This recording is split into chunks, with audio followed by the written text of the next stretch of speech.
மிகுவேல் இஸ்ரவேல் என் நம்பிக்கையானவரே, நம்பிடும் யாவருக்கும் நீர் அரணாய் நிற்பவரே.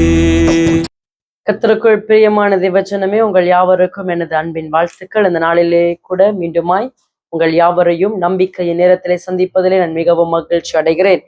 பிரியமானவர்களை, இந்த நாளிலே கூட ஒரு நல் வார்த்தையோடு உங்களை சந்திக்க வந்திருக்கிறேன். நீதிமொழிகளின் புஸ்தகம் 8ஆம் அதிகாரம் 35ஆம் வசனம். என்னை கண்டடைகிறவன் ஜீவனை கண்டடைகிறான், கர்த்தரிடத்தில் தயையும் பெறுவான். பிரியமானவர்களே, இந்த நாளிலும் கூட அநேகர் தங்களுடைய ஜீவனை இழந்து போய் கொண்டிருக்கிறார்கள். பிரியமானவர்களே, உங்களுக்கு ஒரு நற்செய்தியை அறிவிக்கிறேன். கர்த்தராகிய இயேசு கிறிஸ்துவே உங்களுக்கு ஜீவனாய் இருக்கிறார். அவரே உங்களுக்கு வழியும் சத்தியமும் ஜீவனுமாய் இருக்கிறார் என்று வேதம் சொல்கிறது. அவர்தான் நீங்கள் பரலோகத்துக்கு செல்ல வேண்டிய வழி. அவர்தான் உங்களுக்கு நல் பாதையை காட்டுகிற தெய்வம். இந்த நாளில உங்களுக்கு ஜீவனாய் அவர்தான் இந்த பூமியில இருக்கிறார். பிரியமானவர்களே, அநேக அந்நிய தேவர்களை ஆராதித்து எந்த நன்மையும் உங்கள் வாழ்க்கையில காணாமல் இருக்கிறீர்களா? எல்லா காரியமும் உங்களை விட்டு தூரம் போய்விட்டதா? அநேக ஆசீர்வாதங்களை இழந்த நிலைமையில நிற்கிறீர்களா? நஷ்டம்தான் வாழ்க்கை என்று வாழ்ந்து கொண்டிருக்கிறீர்களா? வாழ்க்கையில கூட ஒரு பிடிமானம் இல்லாமல் இருக்கிறீர்களா? தீர்மானம் எப்படி எடுக்க வேண்டும் என்று தெரியாமல் இருக்கிறீர்களா?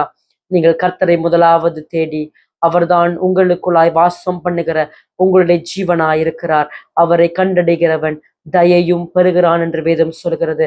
அவரிடத்திலிருந்து உங்களுக்கு ஒரு தயை உண்டாகும். பிரியமானவர்களே, நீங்கள் கர்த்தரை தேடுவீர்கள் என்று சொன்னால் அவர் எப்பொழுதும் உங்கள் அருகிலே வந்து அமருகிற தெய்வமாயிருக்கிறார். நீங்கள் கூப்பிடும் பொழுது பதில் கொடுக்கிறவராயிருக்கிறார். அநேக நாட்கள் நீங்கள் கூப்பிட்டும் மனிதர்கள் உங்களை கவனிக்காமல் இருந்திருக்கலாம், மனிதர்கள் உங்களை அசட்டை பண்ணாமல் இருந்திருக்கலாம். ஆனால் கர்த்தர் அப்படிப்பட்ட தெய்வம் அல்ல. அவர் உங்களுக்கு ஜீவனை கொடுக்கிறவர், நல்வழியை காட்டுகிறவர், தயை உங்கள் வாழ்க்கையிலே செய்கிறவர், நல்ல ஈவுகளை உங்களுக்காய் செய்கிறவர் என்று சொல்லி உங்களை ஆசீர்வதிக்கிறேன். இந்த நாள் என்னோட கூட இந்த ஜெபத்தில் இணைந்து கொள்ளுங்கள்.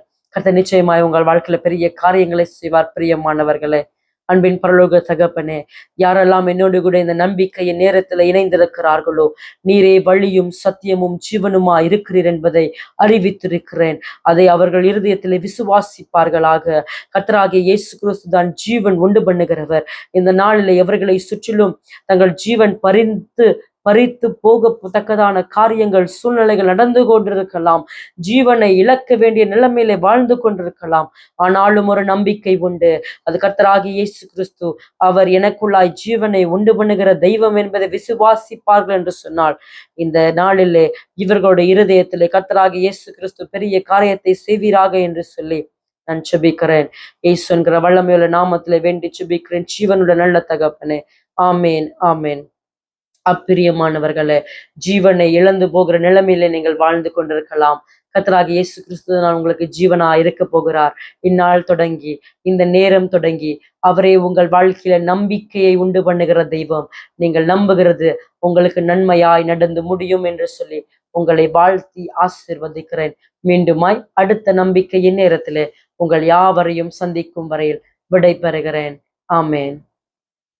வல்லவரே, செயல்களில் வல்லவரே, சொல்வதிலும் செய்வதிலும் முரண்பாடற்றவரே.